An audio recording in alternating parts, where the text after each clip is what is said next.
magandang araw sa inyo lahat. Nagbabalik tayo dito sa may Pasig River Esplanade.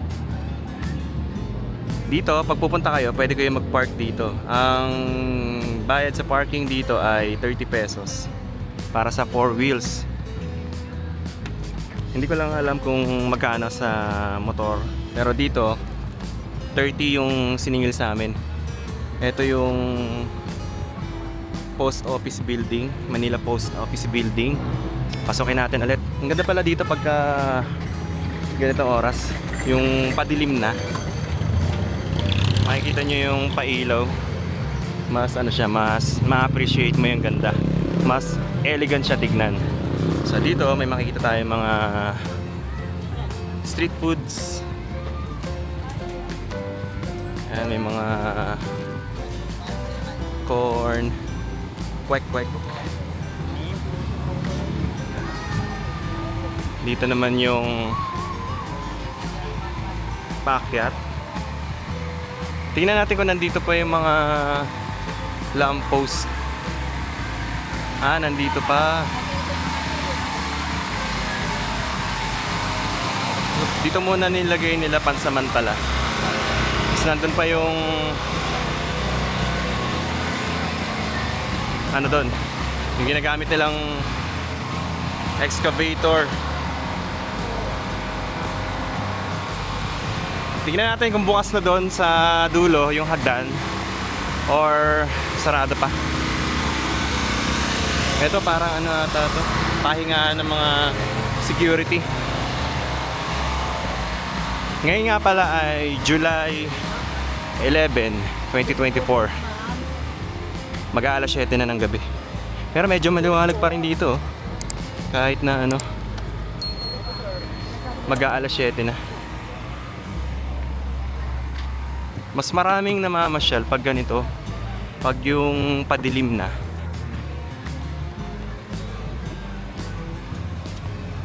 Yan. Tingnan natin dito sa dulo. Ito, gumagana na yung fountain. Pag pumupunta kasi tayo dito ng hapon, naka-off pa yung fountain dito. So ganitong oras pala nila binubuksan. So yan yung mga statwa ng Pandango dito. Ganda tignan, ano? Dito may pahingaan. Tingnan natin sa dulo kung open na ba yun. Kasi nung last time na pumunta tayo dyan, parang ano pa eh, hindi pa siya bukas. Diyan nga pala sa dulo, may daanan din ng PWD. And may hagdan din dyan. So once na natapos na to, ay dire-diretso na. So yung sa dulo, ano pa, parang sarado pa ata. Ito, ang ganda ng ano, ang ganda ng fountain dito. Tingnan natin. Sarado pa. Pero last time na pumunta ako dito, may barge na naka ano dyan, na nakaparada. And parang wala na ata. Nilipat na nila banda ron sa may malapit sa Intramuros. So ito yung daan. Ayos naman na pala. Bali may hagdan dito, pero hindi lang nila talaga binubuksan. So mangyayari nito, malamang ito yung isusunod. Patawid naman doon, papunta doon sa Arceros. Diretso tayo. Punta naman tayo doon sa may kabila. Ganda rito. Actually, mas ma-appreciate mo kapag ganitong oras kayo pumunta. Unlike pag pumunta kayo ng mga alas 12, tanghali, o yung medyo maliwanag pa. Hindi nyo makikita yung mga pailaw, yung mga fountain, hindi pa niya pinapagana pag maliwanag pa. Pero pag ganitong oras, yung madilim na, ayan, ano na, buhay na dito. Akala ko noon, hindi na masyadong pinupuntahan to. Pero marami pa rin palang namamasyal dito. Lalo na pang mga ganitong oras. Kaya nga eh. Maganda yung ano dito, yung fountain. Ayan.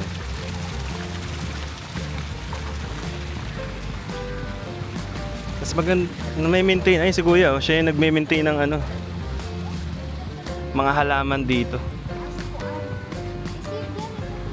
Tapos, ayan, naaayos nila yung mga halaman dito na may maintain. And may ano na rin, may basurahan na din.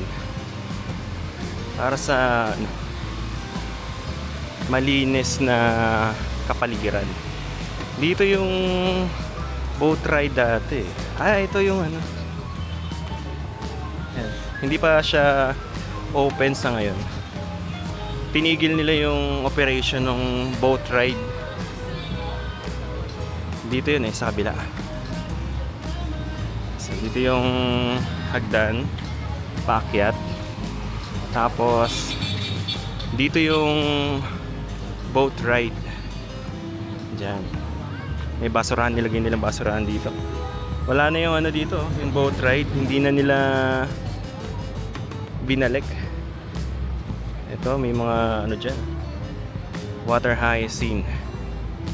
So connected na siya, magmula dito papunta doon sa Phase 1C. Lagi tayo nagkakamali, lagi nating natatawag na Phase 2, pero Phase 1C pala ang tawag doon. Lakad tayo ron, punta tayo sa kabila. Ayan, dito tayo.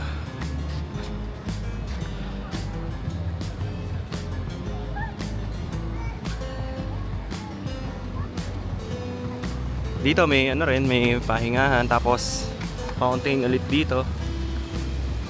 Ang ganda oh. Iba-ibang ano, kulay yung fountain. Tapos may daan dyan papunta sa ano, CR. So dito banda yung CR, male and female. So dito yung parking, banda ron. Tapos eto ano, ramp para sa PWD.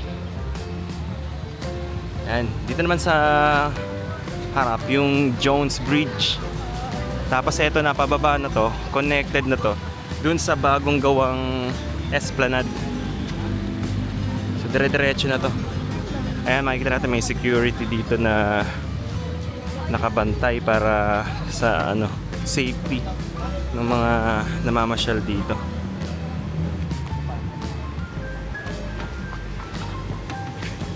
So dito banda yon, yung CR. Ayan. Baba tayo rito.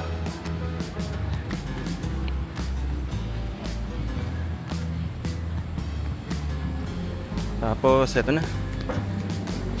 Ang dami nilang naipon na ano dito, water hyacinth. So nilagyan nila ng trash boom para yung mga inaanod na water hyacinth dito matatrap na dito sa nilagay nila, para mas madali na yung paglilinis nila. So kokolektahin na lang nila to, etong mga water hyacinth dito. Hindi ko makita kung nasaan nakalagay yung ano, yung ginagamit nila dati. Trash skimmer ba yung tawag doon? May dalawa tayo nakita dati dyan nung nag-update tayo. So baka nilipat lang nila ng pwesto, baka banda ron. Ayan ang dami na oh. Ayan, so ganda ng view rito, maliwanag. Talagang ano, talagang papasyalan mo, pupuntahan mo. So dito na yung papunta sa may Phase 1C. Ayan, makikita niyo dyan. May ilaw din pala yung mga halaman dito. Ganda oh. Ganda nung pagkakagawa. May pailaw din sa ano, sa mga halaman. Yan. Tapos dito may ano na, may pailaw din. Lakad tayo rin. Tignan natin kung ano na nagawa nila rito. Dito banda napinturahan na nila yung ano, yung mga pwesto dito. Tingnan natin kung may nag-open na ba. Ano pa? Sarado pa. So sarado pa yung mga pwesto rito. Pero nakita natin, ito, napinturahan na nila ng kulay puti. Tapos dito naman sa loob. Yan, may design na rin yung ano, ceiling.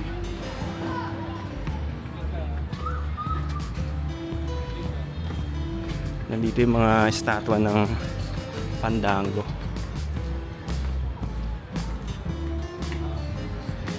Ito yung loob. Tingnan natin. Ayan, ano na rin. Naayos na rin nila. Tapos yung tiles. Dito naman yung fountain. Hindi pa siya gumagana sa ngayon. Pero nakita na natin na pinagana natin nila to dati. Itong fountain na to. Ngayon, hindi siya gumagana. Maganda yung ano, bollard lights. Tignan nyo. May pailaw siya. Ayan. Tapos ito yung isang entrance. Nakita natin dun sa plano. Yung kalsada dyan, gagawin nilang katulad nito. Kaya nakita nyo to, itong tiles na to. So yun yung magiging itsura niya dito sa labas. Ito naka-ready na yung mga ano, yung mga parang classic na hollow blocks dito. And ito yung view sa labas. Ayan.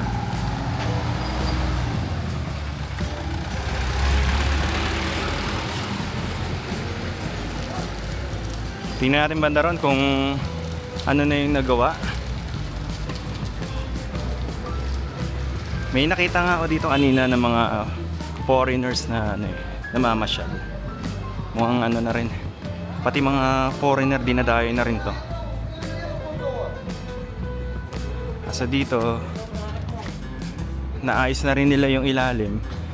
Pero yung ano pa, yung division pa. Hindi pa nila na nagagawa. Dito may mga halaman na oh. Ayan. Tapos dito na simulan na rin nila oh. Katulad nung sa ano, sa bungad, ayan oh. Meron na din. So nagawa na rin nila. Kahit gabi tuloy-tuloy yung gawa nila. Dire-diretso. Overtime sila kuya. Ayun.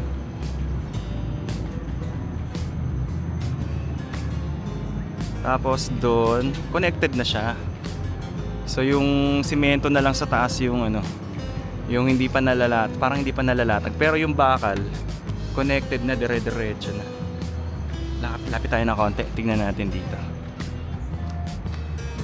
May pailaw na rin dito sa baluster concrete. Ayan. Silipin lang natin na konti.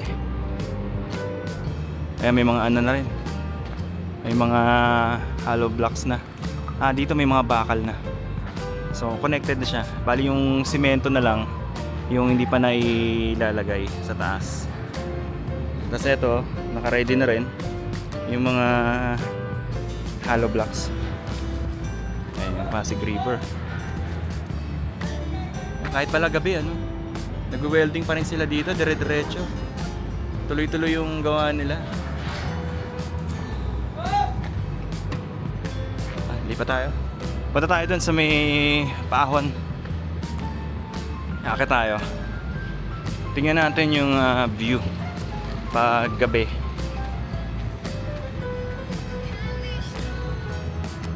Ganda rito. Nakakatuwa pag ano, pag natapos na talaga to. Sobrang ano na, sobrang ganda na nito. Dire-diretso na. Imagine nyo, pag mula sa dulo nitong Pasig River, malapit dun sa may lampas ng Intramuros, ay makakalakad na tayo. Dire-diretso papunta ng Laguna Lake. Kung hindi ako nagkakamali, yun yung ano, info natin about that. Ayan, ay ano na rin. Napinturahan na rin nila yung mga nasa ibabaw. Tapos may pailaw dito. Lakad tayo dun sa ano, sa taas, sa roof deck. Ayan, diretso tayo.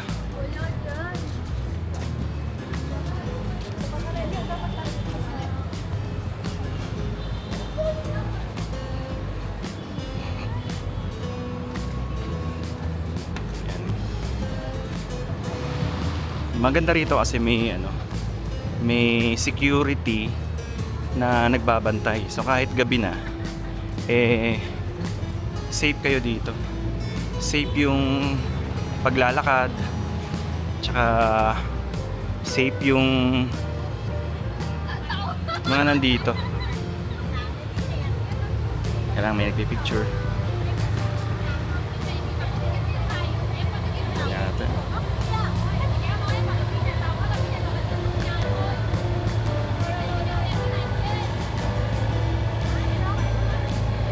Eh, may ano, may barge dun ah.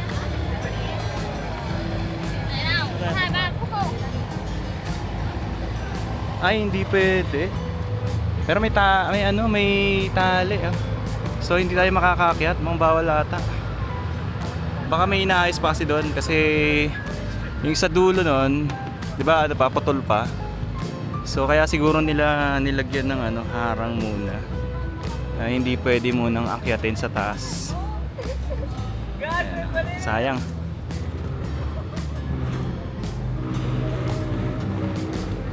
Dito naman yung kabilang entrance. Diyan no, sa papunta ron. So hindi muna tayo aakyat kasi hindi muna nila pinapayagang may umakyat doon sa ano, sa roof deck. Dito na lang tayo. Lakad tayo rito.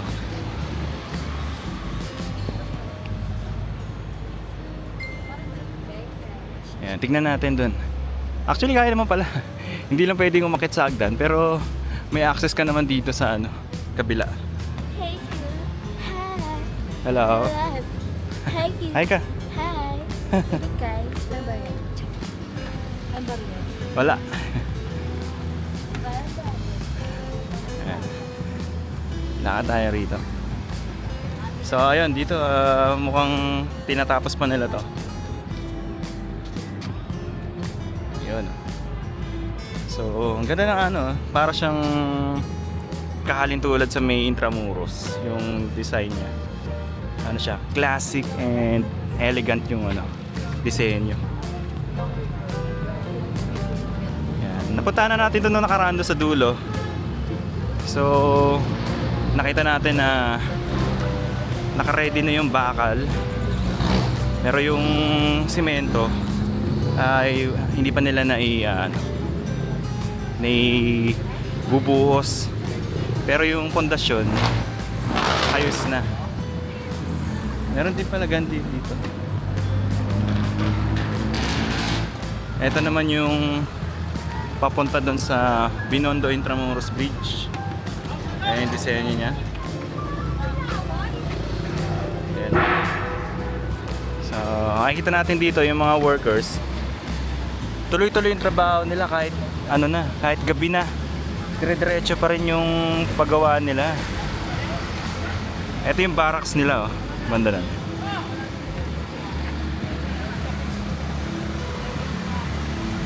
Okay, balik na tayo ron.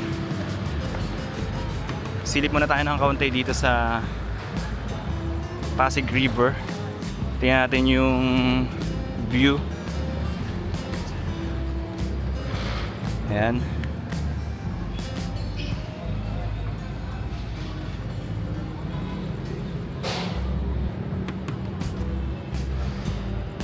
Okay, diretso na tayo. So, sa ngayon, sinarado muna nila yung sa may hagdan doon. At eto lang yung ano, open para lakaran.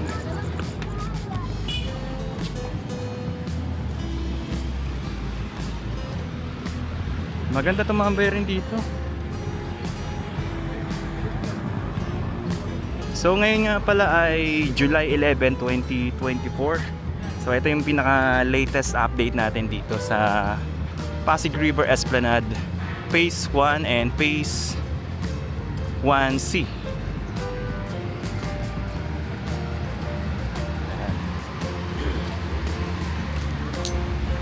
Alright.